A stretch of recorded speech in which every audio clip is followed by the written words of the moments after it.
Otoritas Bahrain mengumumkan pada hari Minggu bahwa negaranya telah mencegat dan menghancurkan 3 rudal dan 13 drone yang diluncurkan dari Iran. Juru bicara Pusat Komunikasi Nasional Bahrain, Ibrahim Issa Al-Abbasi, mengatakan 95 rudal dan 164 drone telah dicegat dan dihancurkan sejak dimulainya perang antara Amerika Serikat, Israel, dan Iran. Sasaran serangan meluas ke infrastruktur sipil karena Bahrain menuduh Iran menyerang pabrik desalinasi.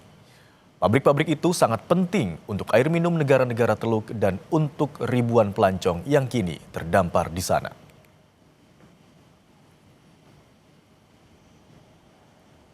وفق الإحصائيات المحدثة بلغ إجمالي ما تم اعتراضه وتدميره منذ بدء هذه الاعتداءات يوم السبت الماضي 95 صاروخ، كما تمكنت منظومات الدفاع الجوي من اعتراض وتدمير 164 طائرة مسيرة حاولت استهداف أجواء المملكة.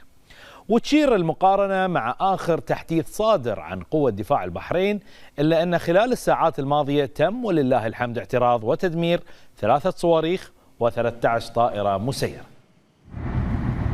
Sementara itu, serangan Iran ke Bahrain terjadi pada Senin waktu setempat, memicu kebakaran yang terjadi di sebuah kilang minyak. Video menunjukkan kebakaran di kilang Sitra di Bahrain.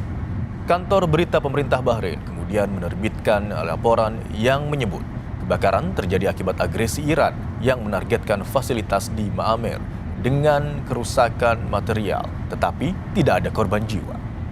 Pemerintah Bahrain tidak segera mengidentifikasi kilang itu sebagai sasaran serangan, meskipun kilang telah menjadi target serangan Iran berulang kali sejak perang dimulai. Sementara itu, Kementerian Pertahanan Uni Emirat Arab merilis video yang menunjukkan sebuah drone Iran dicegat dan dihancurkan. Pihak Uni Emirat Arab mengklaim pertahanan udaranya mencegat dan menghancurkan 16 rudal Iran, sementara 1 rudal jatuh ke laut. Total ada 117 drone terdeteksi, 113 berhasil dicegat dan dihancurkan.